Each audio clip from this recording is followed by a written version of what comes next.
Et salut tout le monde, salut Aurélien, salut Olivier. On Salut est Guillaume. en Salut direct.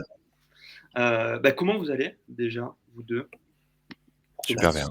ouais, super bien. J'aime bien ton générique. Là, on a l'impression que c'est une émission, la nouvelle star du webinar. C'est sympa. Exactement.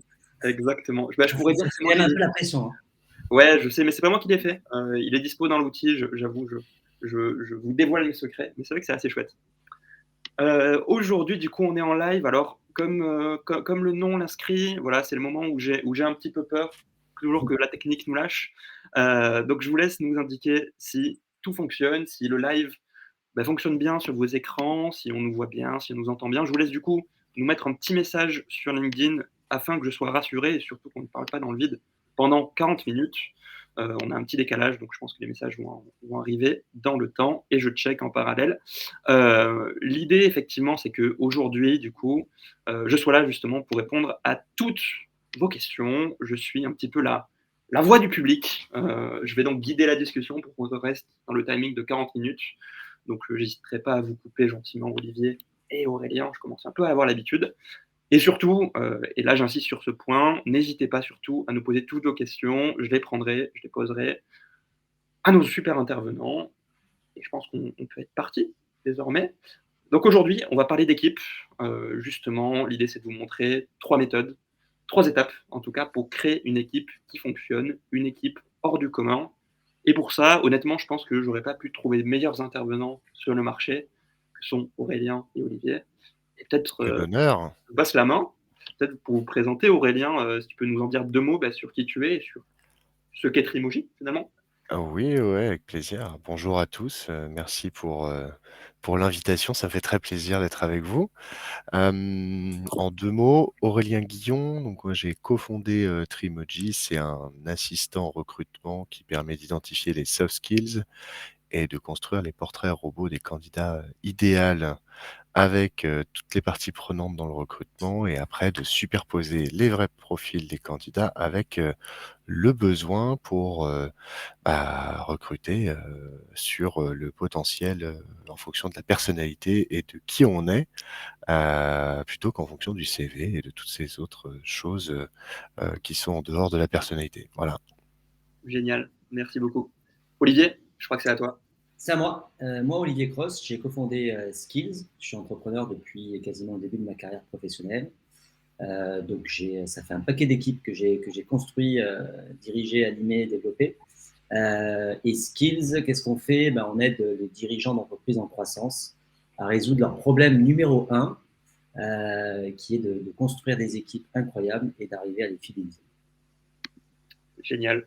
Construire des équipes incroyables, des équipes hors du commun, vous voyez où je veux en venir. On parle dans le titre de comment construire une équipe hors du commun. La première question que j'ai envie de vous poser, naturellement, c'est, selon vous, c'est quoi une équipe hors du commun? Et qu'est-ce qui fait que finalement des joueurs jouent ensemble? Est-ce que vous avez des anecdotes ou des idées à nous partager sur ça? Ouais, alors que tu veux commencer? Écoute, allez, je commence. C'est pas facile de répondre à hors du commun parce que c'est Est-ce que quoi, le commun? Moi, j'ai une histoire si tu veux pour lancer Vas-y, un peu le truc. vas-y. Est-ce que dans l'assistance, ou dans le chat, vous pouvez nous dire, est-ce que vous connaissez l'histoire de Billy Bean? C'est une histoire,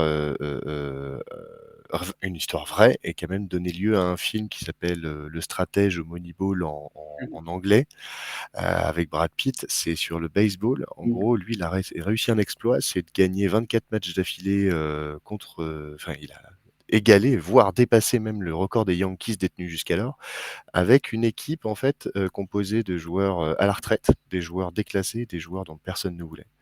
Et il a réussi cet exploit, et ensuite ça a inspiré énormément le sport, de mesurer en fait les statistiques. Comment il a fait ça? C'est qu'en fait il a tout simplement il a mesuré. les compétences observables de ses joueurs. Donc, il a pris des gens qui ont regardé les matchs passés et qui ont consolidé dans un énorme tableau Excel qui a rattrapé la balle, qui n'a pas rattrapé la balle, qui a bien couru, etc., etc., etc.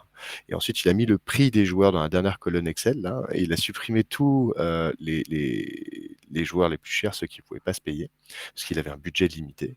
Et du coup, il a composé son équipe comme ça, en disant, je vais essayer d'aller chercher une complémentarité en fonction des différentes compétences de mes joueurs pour avoir un joueur unique. Le joueur parfait doit savoir faire ça, ça, ça, ça, ça. Je peux pas tout avoir dans le même joueur. Donc, même si pris isolément, les joueurs, c'est pas des stars, et du coup, le collectif a fait que ça en faisait une équipe extraordinaire. Donc, en fait, moralité, qu'est-ce qu'on peut apprendre de cette histoire? C'est qu'il faut d'abord, mesurer, on mesure, et deux, ensuite, c'est pas parce que pris isolément, que t'es pas une star que le collectif n'en sera pas un. Et je rebondis sur ton anecdote. On se pose souvent la question, est-ce qu'une équipe peut fonctionner sans leader? C'est une bonne question. C'est à moi que tu la poses là ou tu Je la pose à toi, mais s'il y en a qui veulent intervenir et qui en ont, Exactement, qui dans le n'hésitent chat, pas à n'hésitez chatter. pas. Une équipe peut fonctionner sans leader? Pour moi, c'est difficile. Mm. Pour moi, c'est un peu compliqué de fonctionner sans leader parce que je me dis qu'il faut toujours une vision, il faut toujours un but. En fait, c'est le général Patton qui disait ça, c'est qu'en gros, il faut pas dire aux gens, ce qu'il faut qu'ils fassent et pourquoi ils doivent le faire. C'est-à-dire que tu as quelque chose en face de l'autre côté de la rivière. Tu peux créer un collectif juste en disant pourquoi on doit aller là-bas et tu peux t'arrêter là, en fait. Tu dis juste: «On doit aller là-bas parce qu'on doit trouver à manger et de l'eau et machin pour subvenir aux besoins du groupe. Point». Mm. Tu pas besoin de leur dire: «Bon, voilà, vous allez construire un pont» ou ce genre de truc. Si tu leur dis juste pourquoi il faut aller là-bas, du coup, les gens, ils vont commencer à construire des bateaux, ils vont faire peut-être essayer de sauter à la perche ou faire une montgolfière pour passer de l'autre côté, mais du coup, l'idée, c'est qu'ils vont entreprendre plusieurs choses différentes pour pouvoir y aller à cet objectif, tu vois?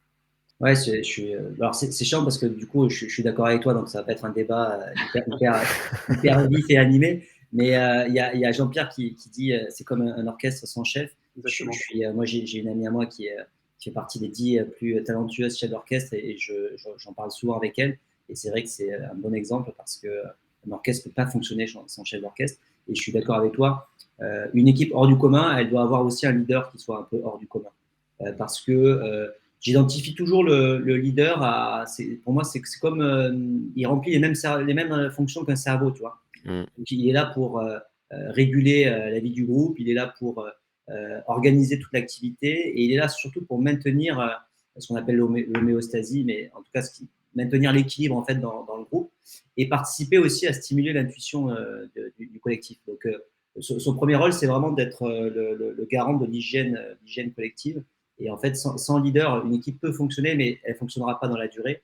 Et surtout, elle ne pourra pas exploiter tout le potentiel, je pense, des membres qui la composent. Ouais, et j'ajouterais aussi que, tu sais, tu as plusieurs types de leadership. Mm. C'était Rensis Likert qui a fait ça. Lui, il a fait 2 choses bien dans sa vie. C'est les échelles de Likert, les trucs, je pas du tout d'accord, pas d'accord, un peu pas d'accord, et cetera, et cetera. Vous avez sûrement déjà dû répondre à des questionnaires. Ouais. Il a fait ça, les échelles de Likert qui portent son nom, et il a fait aussi, le M4, Mm. les 4 types de leadership. Tu as le leader, inspirant, le leader délégatif, le leader directif et le leader, participatif. Et en Mm. fait, tu vois que c'est, soit tu es très présent avec tes équipes, et centré sur le résultat, ou soit tu es pas présent sur les équipes, et focus plutôt sur le relationnel. Et du coup, avec ces 2 dimensions, tu arrives à générer 4 types de leadership. Donc, après tu peux être, entre les 2, hein, bien évidemment. Mais l'idée, c'est que tu peux voir aussi que si tu observes une équipe, il y en a qui aimeront davantage avoir un leader directif plutôt qu'un leader participatif, et cetera, et cetera. Donc, l'idée, c'est aussi de voir ce que tu as en face, quel type Mm. de personnalité, de collaborateur tu as en face, pour se dire: «OK, je vais adapter, mon leadership, mon management entre guillemets», ou alors, si tu peux pas, enfin, parce que c'est peut-être un peu contre-intuitif, hein, quelqu'un qui est participatif, de base, pour être directif, ça va être un peu plus compliqué pour lui, tu Mm. vois? Ouais.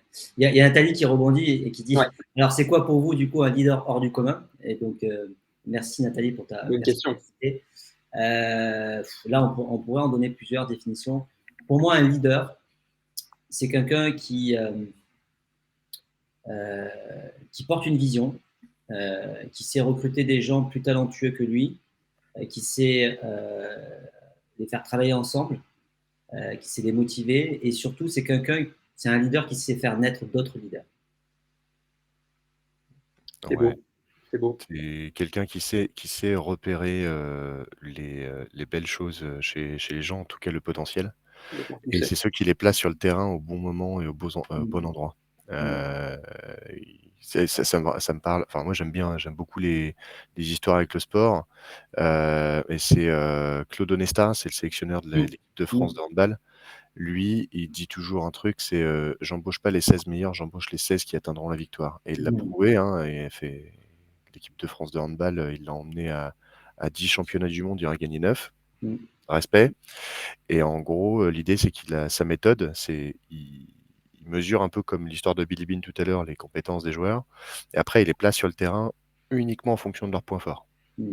Et du coup, ce qu'il a observé, c'est qu'en plaçant quelqu'un sur le terrain uniquement en fonction de son point fort, eh ben ses points faibles sont compensés par les autres points forts des autres. Et ça crée des collectifs extraordinaires.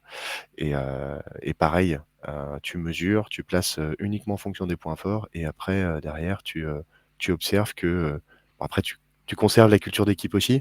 Je pense qu'il y a une notion aussi de collectif à créer, de complicité aussi à créer dans un collectif.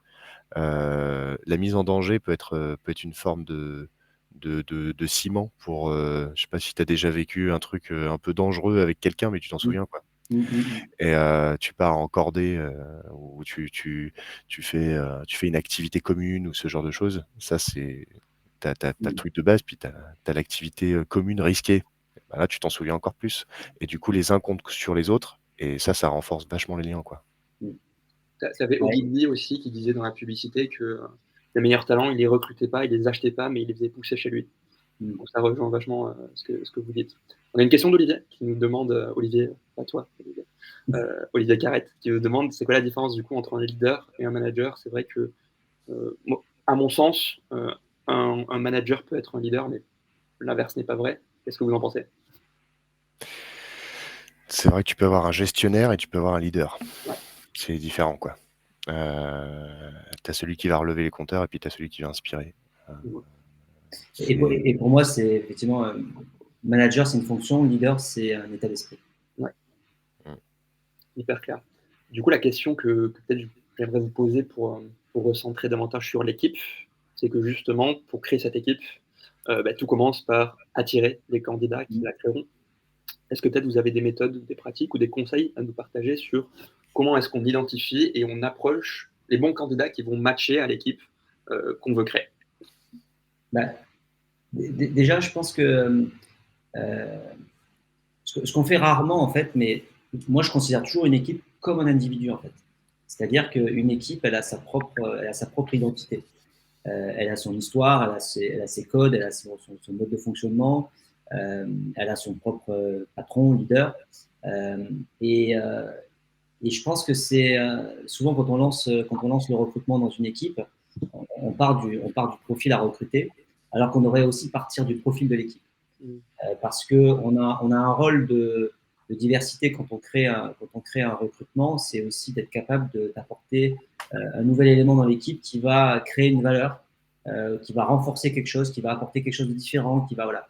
Et je pense que c'est important pour construire une équipe hors du commun, pour prendre tes propos, Guillaume, de bien veiller à en amont définir la culture de l'équipe, quels sont les rôles et les responsabilités de chacun, et surtout veiller à ce qu'on recrute une personne qui a un talent que l'équipe n'a pas, ou un talent qu'on souhaite renforcer dans l'équipe. Ça, c'est pour moi hyper important. Et je dirais quelque chose aussi pour compléter ce que tu dis, c'est un talent que les personnes de l'équipe ont, ou en tout cas, en gros, tu vas pas recruter quelqu'un qui sait faire quelque chose que personne ne sait faire dans l'équipe au départ. Il faut d'abord que tu saches faire très très bien le truc, parce que si c'est capital pour ton équipe, apprends à le faire. Et du coup, apprends à le faire. Alors, c'est sûr que tu seras pas aussi bon ou tu n'auras pas autant de temps pour faire ce truc-là. Mais derrière, après, quand tu le délègues à quelqu'un, au moins tu peux comprendre ce qu'il fait, quoi. Déjà, c'est la base pour éviter tout malentendu là-dessus et tout décalage avec tes attentes et ce que la personne que tu recrutes, expert sur son domaine, est capable de faire. Et je dirais aussi, bah ouais, c'est une équipe, c'est ce que tu disais justement, c'est comme un individu. Bah moi je vois ça comme une superposition, c'est-à-dire que c'est la somme de toutes les personnalités de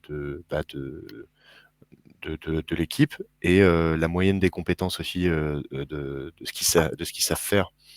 Ils vont s'équilibrer les uns les autres, tu vois. Et quand tu as un collectif unique, quand tu le regardes, bah, tu peux juste voir les trous dans la raquette, que ça soit en termes de... Parce que si tu fais le parallèle, enfin moi je suis expert en soft skills, donc sur la partie compétences techniques, je m'en détache un petit peu, et je prêche un peu plus sur ma paroisse, mais en gros, quand tu fais un scan d'une équipe, avec notre outil et puis d'autres, hein, bien sûr, tu vois rapidement où tu as des trous dans la raquette. Je m'explique. Dans la vie, tu as des gens, ils bossent très très bien tout seuls, des gens, ils préfèrent travailler en équipe, des gens qui sont très très doués pour gérer des tâches en urgence, des gens qui sont très très doués pour planifier en avance parce qu'ils n'aiment pas l'urgence. Tu as des gens qui sont créatifs, tu as des gens qui sont ordonnés, tu as des gens qui sont leaders, des gens qui sont contributeurs, etc., etc., etc. Le fait de pouvoir savoir ça à l'avance, tu te dis, bah, en fonction, comme sur un terrain de foot ou un terrain de baseball, ou peu importe, en fonction de la phase de jeu, tu te dis: «Ouh, là, c'est une urgence, là, c'est pour Kevin. Ouh, là, c'est un truc à planifier, c'est pour Martine», et cetera, et cetera. Et du coup, on en revient au chef d'orchestre, c'est avec ta petite baguette et tu dis tac, tac, tac, tac en fonction de la mesure, tu vois? Donc et de savoir ça à l'avance et que aussi le collectif sache ça les uns des autres, connaissent les forces et les faiblesses de chacun. Ça, c'est hyper important aussi de mieux se connaître parce qu'on peut pas empêcher les petits conflits qui naissent, et cetera, et cetera. Ça n'existe pas, on est des hommes et des femmes. Il y aura toujours des conflits mais par contre, le fait de savoir que la personne, elle est différente, qu'elle a des lunettes différentes pour voir le monde, bah, ça te permet de comprendre un peu plus et de mettre un peu plus d'eau dans ton vin quand il y a un truc qui dépasse un peu les bornes, tu vois? Tu te dis: «Bon, c'est vrai, bon, c'est typique», voilà. Bon, je le comprendrai pas, c'est pas grave, mais au moins je le sais, quoi. Génial. Et du coup, est-ce que peut-être vous avez chacun une ou deux méthodes concrètes? Parce que là, c'est vrai qu'on a parlé de philosophie, de leadership, mais si on rentre vraiment dans le terrain, est-ce que peut-être vous avez des astuces, des méthodes à nous partager pour justement avoir cette baguette magique qui permet d'identifier, ben voilà, là c'est Kevin, là c'est Martine qu'il faut mettre sur une situation? Alors, moi j'ai un outil, mais Olivier, je te laisse je te laisse commencer. Ouais, moi j'en ai plusieurs, mais tu parleras de ton outil parce que je pense que c'est effectivement intéressant Exactement. qu'on puisse mettre un peu plus de science dans la manière de créer des collectifs. Moi, je vais dire une banalité, mais ça a tellement son importance, c'est qu'il faut toujours recruter meilleur que soi. Ça, c'est vraiment une règle d'or. Il faut mettre son ego de côté, en fait, parce que moi, j'aime à penser qu'une entreprise, en fait, au final, elle grandit non pas pour faire plus de profit, mais elle grandit pour simplement offrir un maximum d'opportunités aux talents qui la composent, en fait. Et plus l'entreprise va réussir ses objectifs, va performer, plus elle va permettre effectivement de grandir, de changer et d'offrir des opportunités aux gens. Parce qu'en fait, la valeur première d'une entreprise, c'est d'offrir un travail et d'offrir du lien social à l'individu. Et donc, pour ça, il faut que l'entreprise grandisse pour qu'elle puisse faire grandir ses collaborateurs. Donc toujours avoir cette idée de si je recrute quelqu'un, je recrute pour ce rôle-là, mais quel est le rôle dans 1 an, 2 ans? On a une philosophie chez Skills et puis au sein du groupe Virtuologie, c'est qu'à partir du moment où on recrute une personne, on lui dit que dans 2 ans, son job va changer. Et donc, on la prépare tous les 3 mois à ce nouveau job qu'elle va occuper, en même temps qu'elle doit gérer son job au quotidien. Mais ça, c'est hyper important du coup d'avoir toujours en tête de recruter meilleur que soi et de se dire quel va être la next step, quel va être le nouveau job de la personne demain. Et c'est un peu comme dans l'orientation. Des fois, on a des certitudes et puis finalement, 2 ans après, on a changé de job, on a fait autre chose. Et ça fait partie de l'évolution de l'individu. Mais voilà, c'est vraiment d'avoir ça en tête, d'avoir envie de faire grandir les gens et de les voir changer, de les voir évoluer. Et aussi, parce qu'on a toujours ce côté un peu protectionniste, le manager qui veut qui veut recruter les meilleurs et après, il veut garder les meilleurs dans ses équipes. Euh, il faut qu'il reste dans l'entreprise, mais pas forcément dans son équipe. Ça, c'est important parce que à vouloir trop garder des gens dans son équipe, bah, le jour où il a envie de partir, il va partir dans une autre entreprise, alors que si on avait offert l'opportunité peut-être de rejoindre une autre équipe, un autre projet, etc., il serait resté dans l'entreprise. Aujourd'hui, on dit la nouvelle génération, ils changent de poste tous les 2-3 ans, etc. Moi, je continue à croire qu'on peut passer 10, 15, 20 ans dans la même entreprise si les dirigeants ont réussi à créer une entreprise dans laquelle on a envie de passer toute sa vie, quoi. Effectivement, comme dit Yuma, tout l'enjeu d'un leader, parce que c'est vraiment ça finalement le cœur du sujet, c'est d'aller détecter les potentiels, réfléchir à 2 ans comme tu le dis. Donc je trouve que c'est effectivement un super conseil de pas seulement recruter à un moment T, recruter pour dans 2 ans, et surtout miser sur la mobilité interne, qu'on soit comme chez Virtuologie dans un groupement d'entreprises, ou même quand on est une entreprise indépendante entre guillemets, finalement on peut réfléchir à où est-ce que ce talent peut être dans 1-2 ans, pour qu'effectivement, comme tu le dis, le jour où il a envie d'évoluer, et on a tous envie d'évoluer, je pense que c'est Annick qui nous écoute aujourd'hui, qui nous dit que vraiment on a un rythme de 1 à 2 ans sur un job avant finalement d'en avoir fait globalement le tour, en tout cas dans nos métiers. Là, on a envie de changer, on a envie d'évoluer, d'apprendre, et donner la possibilité à vos collaborateurs d'évoluer en interne, changer d'équipe ou autre, c'est aussi se garantir une fidélisation, une marque employeur, une meilleure satisfaction. Bref, c'est que du bonus. Aurélien, est-ce que tu as une méthode fétiche à nous partager? Oui. Oui. Je tends une perche. Clairement, je l'ai pas vu arriver celle-là. Mais pour rebondir sur ce que tu disais, Olivier, ouais, c'est vrai que qu'en gros, tu as des équipes possibles, tu as des projets où tu peux créer ton équipe, tu es pas obligé de la changer tous les 3 ans, quoi. Ça dépend de la structure, hein, et puis tu peux donner envie à des gens de créer quelque chose. Moi, j'ai des collaborateurs, alors je parle à mon petit niveau, parce qu'on n'est pas non plus, on est une start-up et on a 3 ans maintenant, mais moi, ça me fait plaisir, tu vois, de participer au fait que j'ai mes collaborateurs qui s'installent, qui achètent une maison, qui s'installent avec leur famille et tout ça, tu vois. Et quand tu me disais, ouais, c'est un peu paternaliste et machin, etc., bah, ça me fait plaisir, tu vois. Ça me fait un petit peu plaisir. Et puis après, sur la partie outils, là, ouais, alors nous, on a développé effectivement un outil qui permet de scanner ton équipe et ensuite de plugger, de mettre en cohérence des analyses dites objectives. D'accord? Donc, et c'est ça qui va donner toute la richesse et toute la profondeur à ton analyse et à la détection de potentiel. Je m'explique. Si tu as un outil de mesure, d'accord, quel qu'il soit, tu scannes un environnement. Et ensuite, par rapport à cet environnement établi, tu vas aller rajouter de la donnée objective que tu tiens de toi-même, de ta propre organisation. Donc, qu'est-ce qu'il y a d'objectif dans une entreprise, si on se pose la question? Il y a les entretiens annuels ou les entretiens de performance, etc., parce que c'est de la performance qui est directement observable sur le terrain. Si on parle des commerciaux, c'est combien de chiffres d'affaires tu as fait, combien de deals tu as closé, machin, etc. C'est des chiffres. Tu peux comparer les uns par rapport aux autres en fonction du niveau de seniorité. Donc du coup, tu peux ramener ça à une note sur 1, 2, 3, 4, 5 étoiles, peu importe. Et du coup, tu peux avoir une note de performance. Après, tu peux avoir aussi une autre vision sur les relations qu'a ce collaborateur avec les autres, avec son manager, avec la hiérarchie, la culturation, est-ce qu'il est dans les codes de la boîte et machin, etc. Ça, c'est un petit peu plus complexe, mais c'est possible aussi. Par exemple, dans un service client, tu peux remonter une data objective, c'est le NPS client. Tu sais, quand tu finis un appel, par exemple, avec le centre d'appel SFR, pour pas les citer, à la fin de l'échange, tu reçois un petit texto. Qu'est-ce que vous avez pensé? Est-ce que c'était pertinent par rapport à cette réponse? Et tu notes la qualité du conseil et ton téléopérateur, etc. Donc, en fait, les sociétés aujourd'hui, elles sont capables de remonter des notes dites d'attitude, tu vois, envers les clients, envers aussi en interne, parce qu'il y a des baromètres, il y a des sondages, il y a des choses comme ça, etc., etc. Bon, du coup, ça, c'est des 2 données objectives, la performance et l'attitude, qui sont capitales. Parce que, en gros, quand tu regardes un collaborateur ou une équipe, tu vas te dire, bon, est-ce que ça perf? Est-ce qu'il y a une bonne ambiance? globalement. Donc, si on s'arrête à ces 2 critères-là, donc tu fais le scan des organisations, donc le scan d'une équipe, par exemple, et pour chaque type de poste et pour chaque personne de l'équipe, tu vas rajouter une note de perf et une note d'attitude.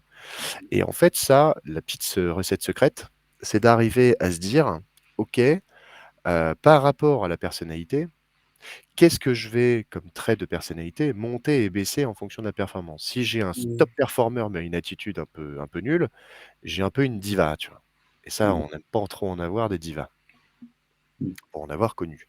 Et puis après, tu as des contributeurs moyens, tu vois? Les gens qui sont un peu moyens partout. Ou alors tu as des gens qui sont, super bonne attitude, mais qui sont pas très performants. En fait, ils ont pas leur place, du coup, là. Donc peut-être qu'il faudrait peut-être repenser à les mettre, ailleurs ou à les faire évoluer sur un autre poste ou ce genre de choses. Bref, en tout cas, avec ces 2 métriques de performance et d'attitude, déjà, tu peux cartographier un petit peu ton organisation en se disant, où est-ce qu'il est? Est-ce que c'est un performeur, sous-performeur, un contributeur nocif, quelqu'un qui est pas à sa place, et cetera, et cetera.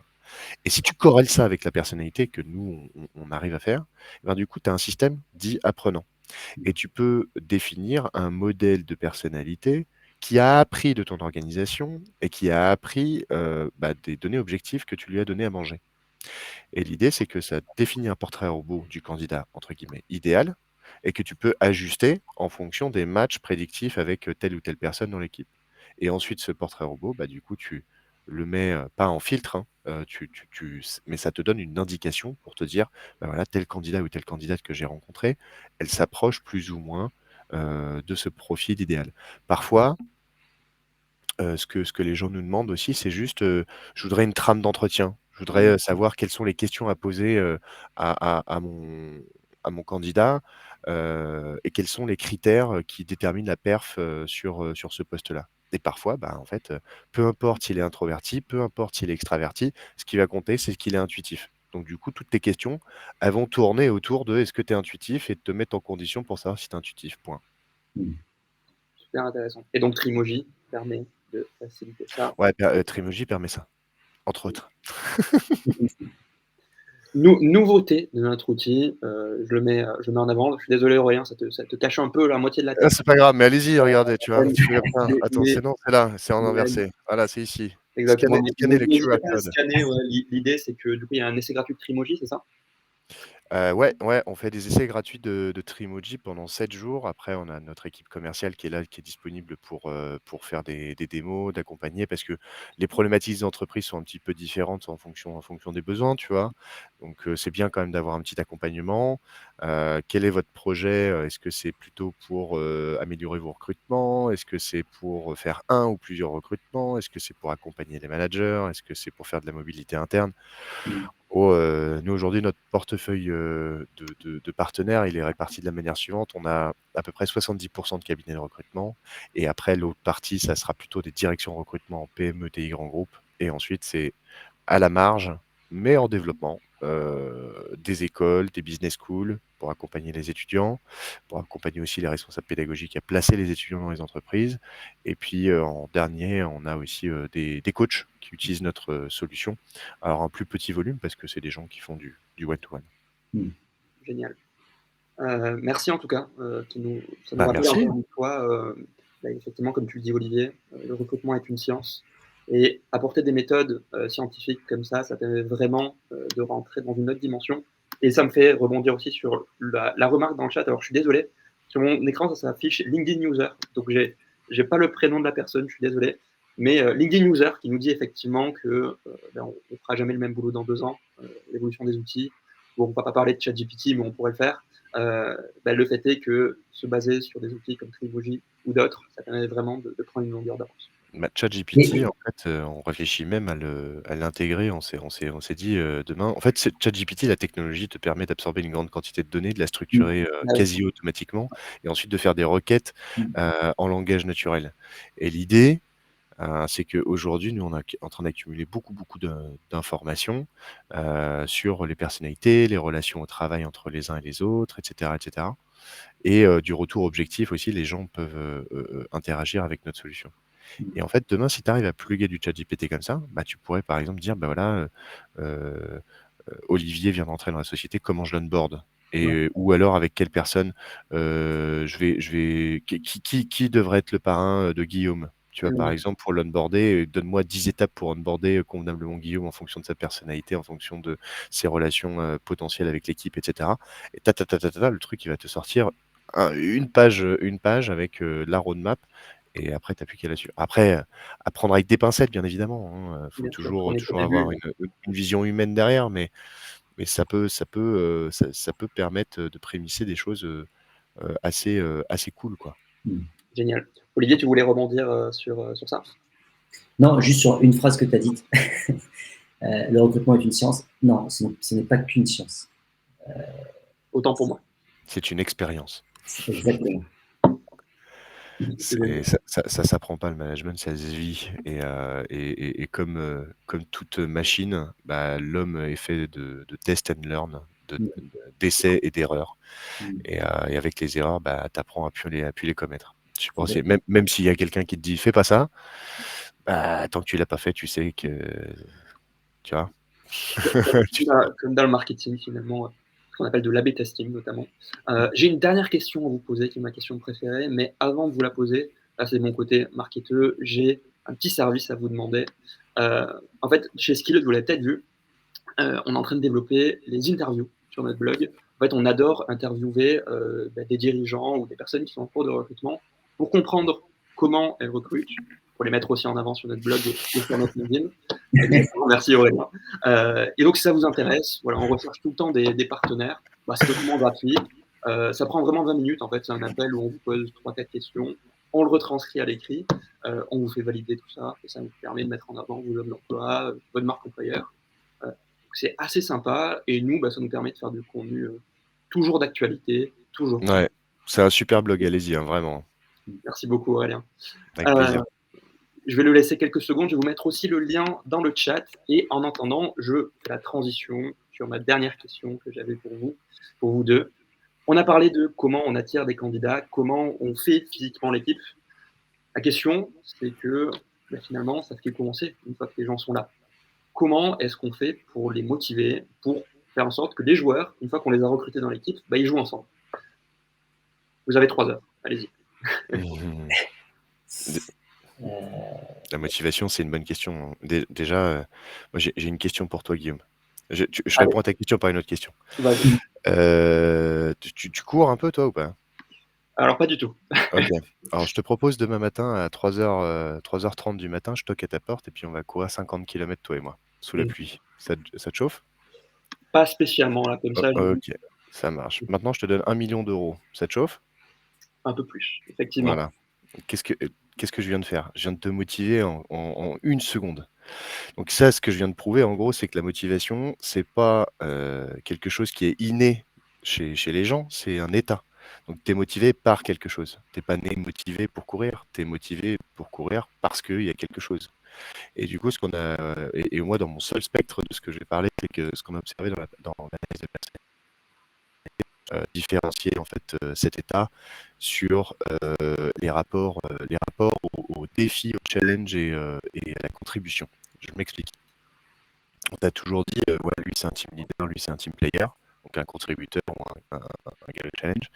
En fait, ce qu'on s'est aperçu, c'était qu'il y avait deux façons de motiver quelqu'un aux extrémités, en fonction de la personnalité. C'était qu'il y en avait qui étaient sensibles à rendre service, Ouais. et d'autres qui sont plus sensibles à atteindre un objectif par le challenge. Et donc, du coup, tu as des gens qui vont plutôt être compétitifs, alors que tu en as d'autres qui vont être plutôt dans le collaboratif. Et en fait, la façon de motiver quelqu'un dans un espace ou un autre, c'est pas la même chose. Il y en a un, tu vas lui dire: «Ah, j'ai besoin d'un coup de main», ou alors «Est-ce que tu peux filer un coup de main, machin?» ou alors «On est dans la panade, est-ce que tu aurais une solution?» Et de l'autre côté, c'est: «Je suis sûr que tu es pas capable de faire ça», ou alors «Je te donne ça en échange de ça», tu vois? Ok, hyper clair. C'est le seul truc qu'on a observé dans la personnalité. Après, je pense que Olivier a beaucoup plus d'informations là-dessus que moi. Donc, collaboratif et objectif. Hyper intéressant. Olivier, est-ce que tu as des tips peut-être à nous partager? Notamment, effectivement, on a une question d'Olivier, encore une fois, à toi Olivier, votre Olivier, sur l'impact du télétravail, effectivement, sur la construction d'une équipe. Là aussi, effectivement, je me souviens que Skills Moi, j'ai fait 1 an de télétravail quasiment chez Skills en full remote. On s'est rendu compte que ça s'était super bien passé, notamment pendant le Covid.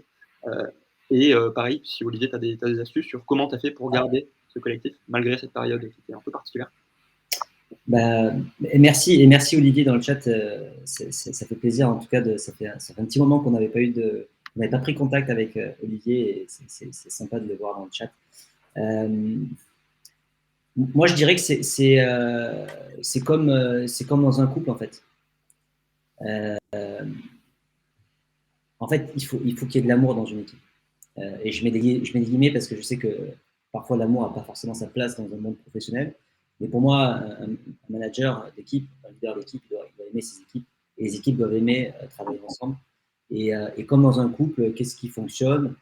La communication, la reconnaissance, et le fait de laisser de l'espace à l'autre pour qu'il puisse grandir. Donc, dans un milieu professionnel, c'est garantir à chaque collaborateur le fait qu'il puisse se former, se développer, avoir de nouvelles opportunités, etc. Et effectivement, la communication et la reconnaissance, c'est hyper important parce que c'est ce qui permet d'identifier en amont et de gérer très rapidement les conflits. C'est ce qui permet de pouvoir exploiter le potentiel de chaque personne, de chaque individu, et de pouvoir maintenir tout le temps cette motivation qui est hyper importante. Et comme dans un couple, on dit ouais, mais en visio, c'est plus compliqué de vendre, c'est plus compliqué de manager, c'est plus compliqué. En fait, tout ça, c'est une question de distance psychologique. Vous avez un couple qui vit, je reste sur la métaphore du couple, j'espère que ça ne gênera pas les célibataires qui sont dans la salle. Très bien. Mais un couple peut vivre ensemble et se coucher à côté l'un de l'autre tous les soirs, tous les jours, et être pourtant à des distances psychologiques énormes. Et pourtant, on peut avoir 2 personnes qui sont à l'autre bout de la planète, qui vont se retrouver peut-être en visio et qui vont être à des distances psychologiques très très proches. Donc en fait, je pense que la visio n'a pas cassé ce lien-là. Et souvent, moi, on me demande, là dernièrement dans l'équipe d'ailleurs, chez Skills, on m'a dit est-ce qu'on pourrait prévoir une formation sur manager à distance? Et en fait, je ne comprends pas cette question, et je ne comprends pas les formations qui sont sur le management à distance, parce que pour moi, manager à distance, c'est pas différent que de manager tout court, en fait. Ça fait appel à du bon sens, ça fait appel, enfin voilà, il n'y a rien à changer, en fait. Il n'y a pas une manière de manager les gens derrière un écran.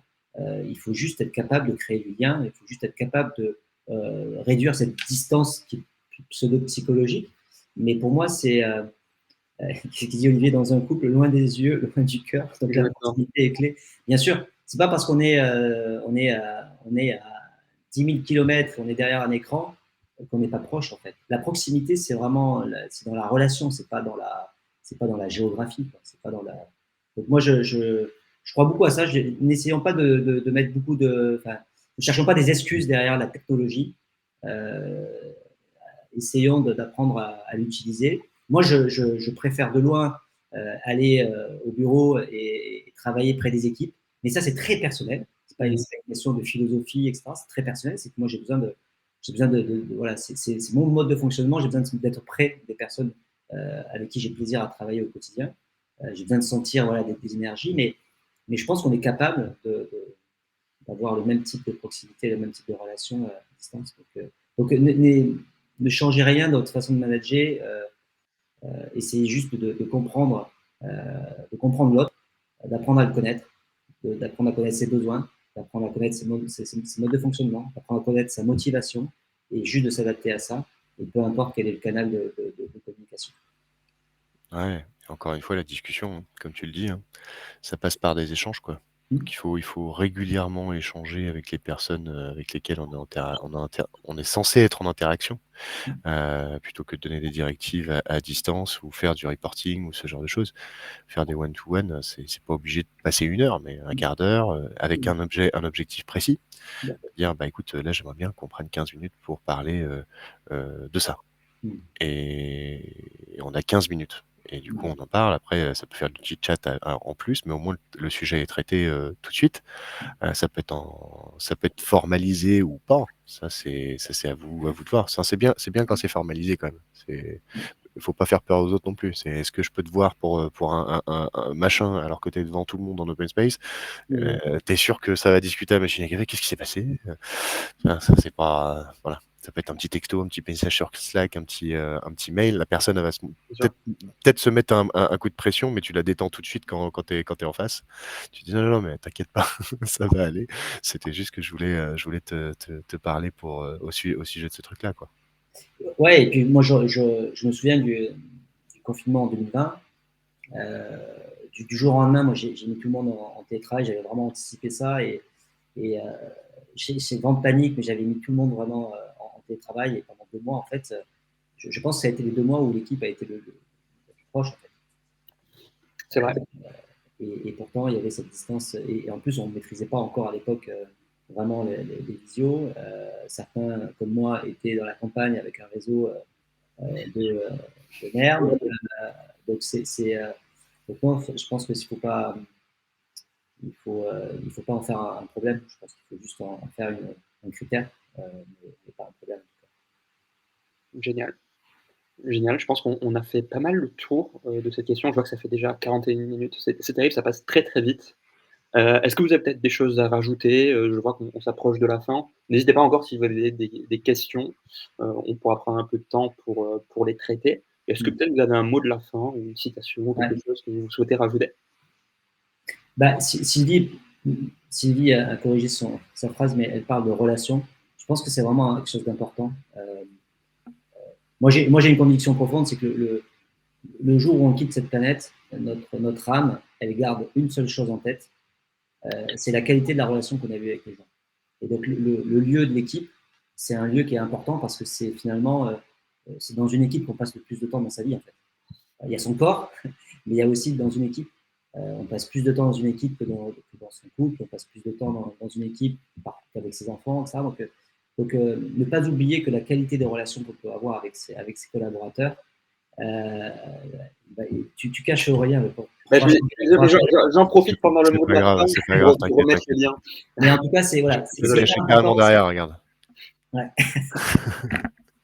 Mais c'est hyper important d'avoir ça en tête, se dire. Et honnêtement, moi, j'ai vécu des expériences d'équipe où, et même moi, à mon niveau, avec toute mon expérience, je suis coach spécialisé aussi en accompagnement d'équipe.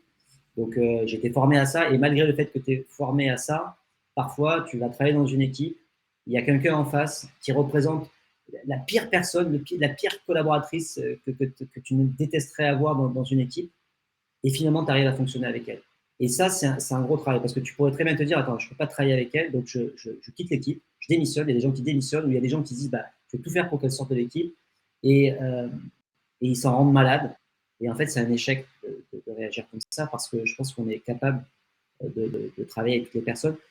Pour reprendre un peu dans le football, il y a des équipes nationales qui ont remporté des championnats et il y a des individus qui jouaient en club, qui se détestaient, mais quand ils se réunissaient pour représenter leur pays, ils mettaient tout ça de côté et ils faisaient unité et ils réussissaient à gagner le championnat. Et ça me fait penser à une phrase que j'aime bien, qui n'est pas de moi, mais le talent permet de gagner des matchs, mais le travail d'équipe permet de gagner des championnats. Et donc, c'est quelqu'un que j'aime beaucoup, c'est Michael Jordan qui a dit ça, et c'est vrai qu'il faut avant tout penser équipe et être focus sur l'équipe avant de penser vraiment à soi. Génial. Aurélien, je vais pouvoir enlever ces bandeaux, mais j'ai remis les liens, du coup je les remets aussi dans le chat. Si vous avez raté les aucun problème, t'inquiète. C'est un peu comme YouTube, il faut s'abonner quelque part pour ne pas avoir les publicités. Je vous enverrai mon RIB dans le chat. Ça aurait été cool qu'on se coordonne et que je puisse les glisser avec la main ou les mettre avec la main. Tu aurais dû me dire les timings, tu vois. L'outil est mal fait, je ne peux pas les mettre en haut ou quoi. Du coup, ça cache le participant. C'est déjà pas mal quand même d'être en live sur LinkedIn, c'est quand même cool. Ouais, franchement, c'est cool. C'est un plaisir en tout cas d'être là. C'est toujours un exercice hyper chouette. J'espère que vous appréciez autant que nous la discussion du jour qui va être conclue maintenant par Aurélien. Même avant la conclusion, pendant que je suis en train de Vas-y. conclure, j'aimerais bien savoir un petit peu sur, toutes les gens qui nous écoutent. Est-ce que vous pouvez mettre dans le chat, quel métier vous faites?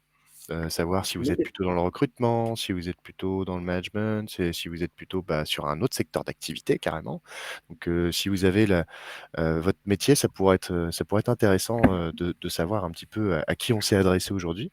Et puis pour conclure, je ferai peut-être une synthèse de ce qu'on s'est dit, et de ce que j'ai dit tout à l'heure. C'est mesure, voilà, et des données, quantifiables, objectives sur, ton équipe. 2, fais travailler les gens sur, leurs points forts et pas leurs points faibles. Parce Mmh. que c'est toujours plus rigolo de se réveiller le matin et de se dire: «Je vais être meilleur dans un truc où je suis déjà bon à la base». Donc si tu repères quelque chose où la personne est bonne, Clairement. fais-la bosser là-dessus, quoi. Elle sera beaucoup plus motivée à bosser là-dessus. Et 3, essaye d'équilibrer, les gens, les uns avec les autres, pour composer ton collectif. Et dernier point, plutôt sur, le collectif, heu, général, je reprendrai la phrase de Patton, que j'ai dit, c'est: «Dis aux gens pourquoi tu fais ça ou pourquoi il faut faire ça et tu seras surpris des résultats, quoi. Leur dis pas comment». C'est une super conclusion. Et pour répondre à ta question, effectivement, on a pas mal de pros du recrutement, un peu d'immobilier, directrice de restaurant, digital, recruteur sourceur. Effectivement, ça représente bien nos communautés. Heu, directrice de restaurant, n'hésitez pas à envoyer l'adresse. Si c'est à Paris, je me ferai un plaisir d'aller goûter ce que vous faites. Mmh. Et Olivier, où est-ce qu'on peut te retrouver, toi? comment? Où est-ce qu'on peut te joindre, toi, facilement? C'est sur LinkedIn? Oui, c'est sur LinkedIn. Ouais. Ouais, Ouais. sur LinkedIn ou sur mon mail olivier.cross@skills.com. Et moi, ma phrase de fin, c'est faites l'équipe et l'équipe fera le reste. Magnifique, magnifique. Écoutez, en tout cas, c'était un plaisir d'être avec vous aujourd'hui. N'hésitez pas à vous inscrire à notre prochain live, j'en profite encore. J'ai l'impression de faire que de la pub, c'est terrible. Ah, Mais c'est ton job, hein? c'est mon job, c'est mon job. Exactement. Mais je vous remets du coup dans le chat si ça vous intéresse. On a un prochain live vendredi 7, Job First. On parlera d'un sujet que on aurait pu aborder aujourd'hui, le recrutement sans CV avec d'autres méthodes. Ça va être super chouette. Et merci à tous. Merci à tous. Tu qui, du coup, Guillaume, pour le recrutement sans CV? Ce sera Philippe Valoggia de Job First, qui est une solution hyper cool en fait Trop bien. de recrutement sans CV qui permet aux candidats de recruter en deux clics, sur plein de métiers différents. Ça va être hyper intéressant. C'est quelle Donc, date? ce sera le 7 avril, vendredi prochain du coup. Ah oui, d'accord, ouais, c'est la semaine prochaine, quoi. C'est la semaine Super. prochaine. Effectivement, ouais, Ouais. on enchaîne pas mal, mais on adore ça et c'est que le début des lives. Ceux qui nous suivent un peu depuis le début le savent. C'est un peu épuisant pour Olivier et Alexandra, donc j'essaye à chaque fois de switcher et pour moi aussi. Mais c'est toujours un kiff.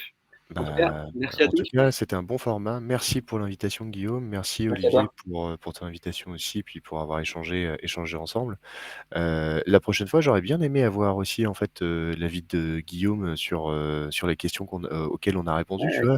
Parce on n'a même pas eu la Mmh. décence de te renvoyer la question en te disant: «Et toi, à ton avis?»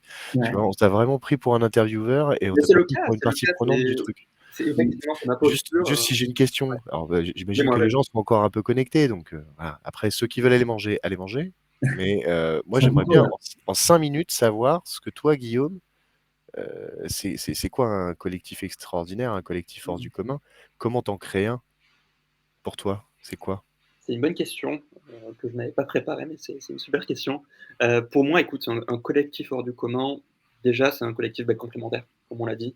Il faut à tout prix éviter le biais cognitif, l'effet scarabée, il me semble que c'est, où en gros, quand un manager va recruter des personnes qui lui ressemblent, je Mmh. pense que c'est un truc vraiment à éviter. C'est un collectif aussi qui favorise l'audace, la curiosité. Qui n'hésite pas du coup à miser vachement sur l'autonomie en fait, de ses membres, heu, qui va pas forcément faire du micromanagement. Après, j'imagine que ça dépend des profils, mais vraiment un truc voilà, qui va miser sur le pourquoi. Je reprends la citation de Patton, et c'est vraiment ça. Et du coup, en fait, qui permet à chacun de ses membres de définir les ressources, les moyens pour atteindre l'objectif qui a été fixé.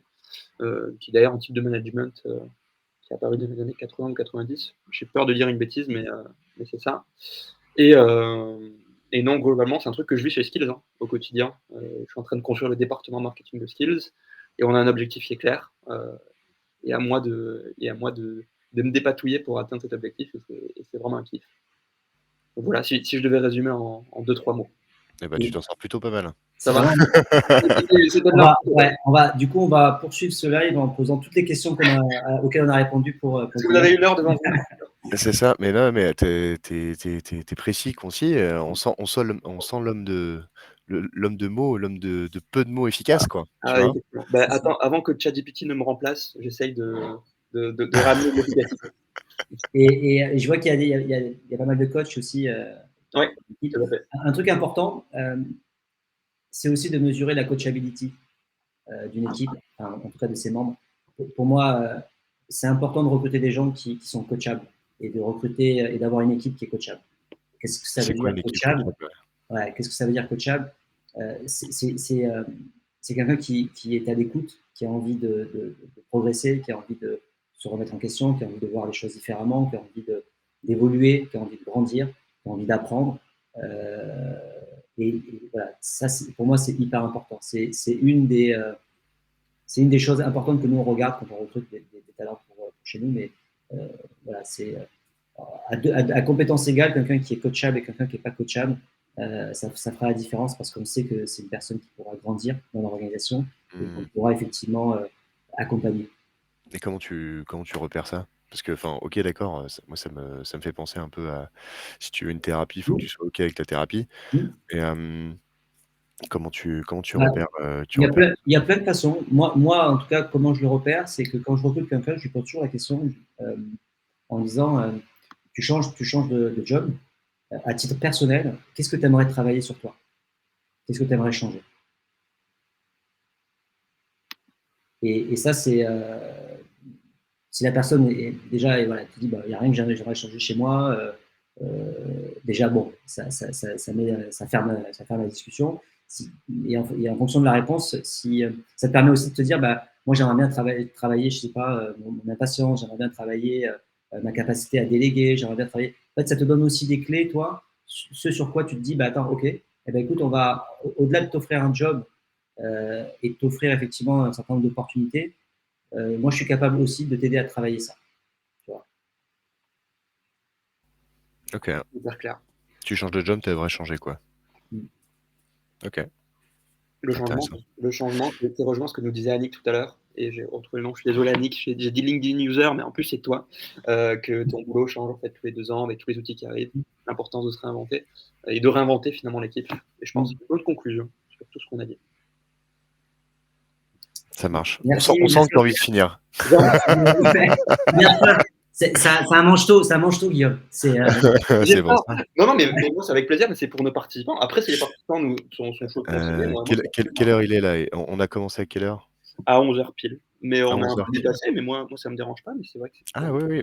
Du coup, ouais, ça fait même 1 heure. C'était prévu 30 minutes, c'est ça? Et les gens sont encore connectés alors? Prévu 40 minutes. Peut-être un truc. Si tu avais un livre à recommander, Aurélien, qui illustre un peu le sujet de l'équipe, ça serait quoi? Ou toi, Guillaume, d'ailleurs, si tu as un livre à recommander. Aurélien, va en premier. Attends, je vais le chercher. Attends, parce que j'en ai 2-3. J'ai pas envie de dire de conneries sur le titre. J'arrive. Moi, je peux en recommander un. Vas-y, ouais. C'est de Olivier de Villard, à qui j'emprunte souvent cette phrase qui est faites l'équipe fera le reste. Je ne crois pas qu'il soit dans le chat, Olivier, mais en tout cas, voilà, faut lui rendre cette phrase.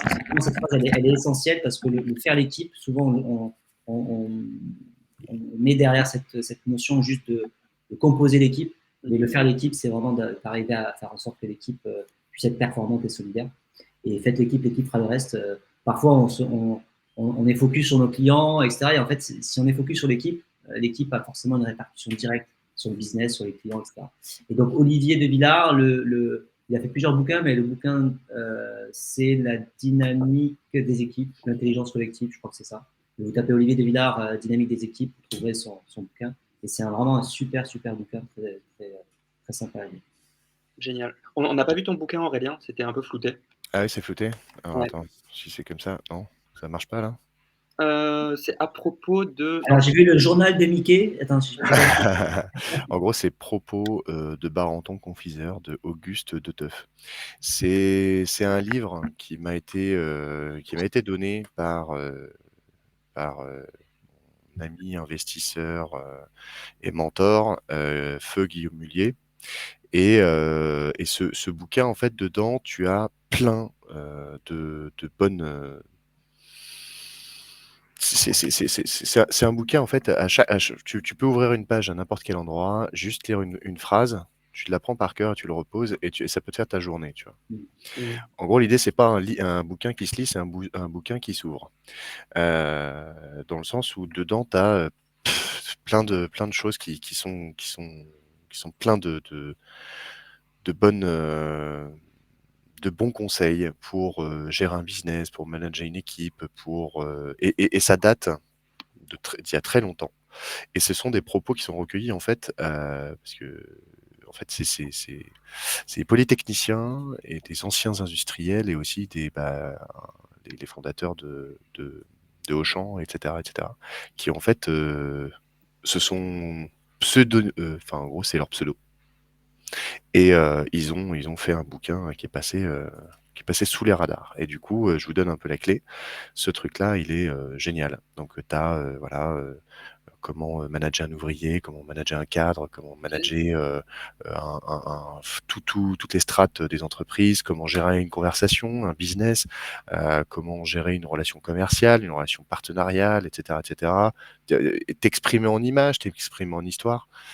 C'est un super bouquin. Donc, Propos de O.L. Barenton, confiseur, je vous le recommande.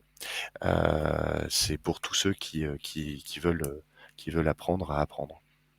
Super. Et moi je finis coup parce que j'ai parlé d'Ogilvy et tu as évoqué un livre qui s'ouvre et pas qui se lit. Je pense que ce serait La publicité selon Ogilvy. Ogilvy qui est un géant de la pub et de la com aux États-Unis et qui a rédigé effectivement un manuel en fait sur comment manager dans ce milieu qui est un peu particulier, qui est un peu de requin, comment recruter, comment garder ses équipes.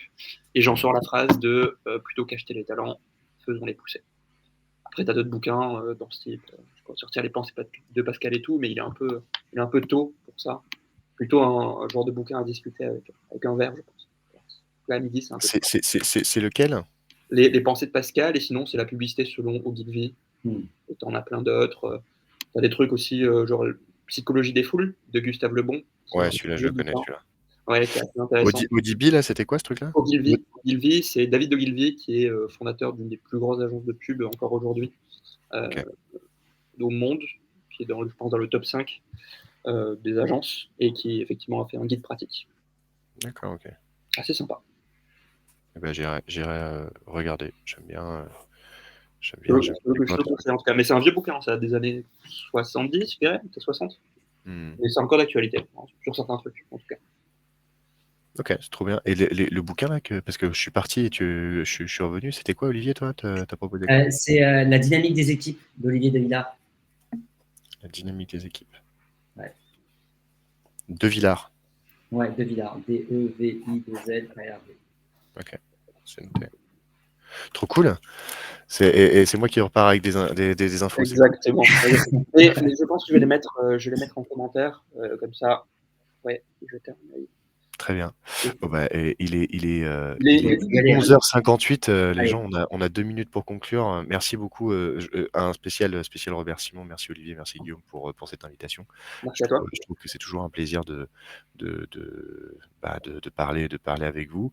Et puis maintenant on parle, et en plus il y a du public qui se rend compte. Les gens nous écoutent. Je peux passer une petite annonce. Moi, je fais un podcast qui s'appelle BIFO, B-F-O-W. C'est Back to the Future of Work. Si vous avez beaucoup de temps devant vous, il faut beaucoup de temps. Les épisodes, ils font entre 1 heure et 2 heures. J'interviewe des recruteurs professionnels, des directeurs de recrutement, des DRH, des managers, des directeurs d'usines, des cadres supérieurs. Et des cadres inférieurs aussi, sur toutes les thématiques du recrutement, de management et de mobilité interne.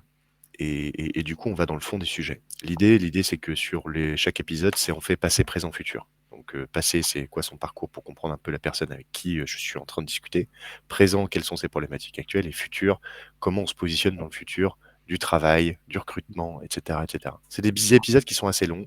Si vous voulez trouver les épisodes, vous tapez BFOW, Back to the Future of Work, sur Google. Et du coup, ça sera avec plaisir que je vous accueillerai sur un épisode ou deux. Si vous avez envie d'intervenir aussi, vous pouvez. Je suis toujours assez friand d'inviter. Le bouquin, Sandrine, il s'appelle Propos de O.L. Barenton, confiseur. Mais attends, tu sais quoi, je vais enlever. Écris-le sur LinkedIn, je pense, comme ça, ce sera mieux, il y aura une trace. Ouais, alors je n'ai pas accès au chat là. Je sais pas où je peux. Ah, private chat. Ah non, j'ai qu'un chat privé. Attends, mais propos de LM. OL. De OL, pardon. Propos de O.L. Barenton, Barenton, confiseur, aux éditions Erol. Et le pseudo, c'est Auguste Deteuf. D-E-T-E dans l'eau, U-F. Ok, je vous le mets tout de suite dans le chat, comme ça. Yeah. Et on est sûr. Bah, nickel. Je pense qu'on a bien fait le tour. Il est midi pile. J'étais ravi. C'était le plus long live qu'on ait fait, mais honnêtement, c'était vraiment passionnant. En vrai, on a parlé de plein de sujets. On déborde toujours un peu. C'est comment tu l'appelles, Olivier? C'est l'inertie, n'est-ce pas? C'est l'inertie, ouais. C'est le quart d'heure lyonnais. Ouais, c'est ça. Et tu vois, on n'avait pas fait de test Trimoji avant, mais on a quand même fait une belle équipe. C'est ça. Donc, t'imagines si on avait fait le test avant? Tu peux faire des belles équipes sans Trimoji. Hein. Trimoji te permet juste de le faire, entre guillemets, en te rassurant. Parce que tu vois l'expérience dont tu parlais tout à l'heure, tu te dis, voilà, moi j'ai appris à être un manager par l'expérience. Et ben, tu vois, ça, c'est combien d'années tu as passé à manager, Olivier? Ça fait quoi? Ça fait 20, 25 ans que tu encadres des gens, non? Ça fait 20 ans. 20 ans. Moi, je suis pas si vieux que ça, quand même. J'ai pas de cheveux, mais je suis pas si vieux que ça. Bah, t'aurais pu commencer à 15, tu vois? C'est vrai. Mais c'est vrai, qu'est-ce que j'ai foutu à 15 ans? T'as trop fait de jeux vidéo, c'est pour ça. Non, mais ce que je voulais dire, c'est que tu vois, ton expérience, en fait, elle est difficilement remplaçable, et puis elle est unique. Nous, ce qu'on a essayé de faire avec cet outil, c'est d'aller donner des données objectives pour que une personne qui n'est pas forcément hyper à l'aise et hyper rassurée dans ce qu'elle fait, dans le terme de recrutement, de management, etc., puisse au moins avoir des billes pour se dire, OK, c'est pas une décision stupide que je suis en train de faire, ou en tout cas, quels sont les leviers sur lesquels je peux actionner pour encadrer, motiver, accompagner mes collègues, etc., etc., tu vois. Donc, ça va jamais remplacer l'expérience, mais ça peut te donner peut-être des pistes, comme un sommaire de bouquin. Tu sais où tu veux aller, et du coup, après, à toi d'aller me pointer le doigt, d'ouvrir le bouquin à la bonne page et de lire le chapitre et de faire ta propre expérience dessus, quoi. Tu vois. Juste, on te donne le sommaire. Ouais, pas mal cette image. On est très bouquin aujourd'hui, très sport et très bouquin. C'est toi qui as parlé de bouquin. Lisez, bougez, ça va être le slogan bientôt du prochain webinaire. Exactement. Allez, c'est parti. Bonne journée à tout le monde. Ouais, bonne journée tout le monde. Ouais, merci beaucoup. Merci beaucoup pour l'invitation, et merci à tous d'avoir suivi cet épisode jusqu'au bout. Exactement. Et n'hésitez pas à aller dans le resto de Marina, qui va nous envoyer l'adresse, j'en doute pas, pour aller manger. Allez, à très vite. Tu mettras sur LinkedIn? Oui, n'hésitez pas à le mettre dans le chat. Bon, allez, maintenant je coupe le live, ça suffit, j'ai faim. Allez, à très vite. Salut. Bye bye.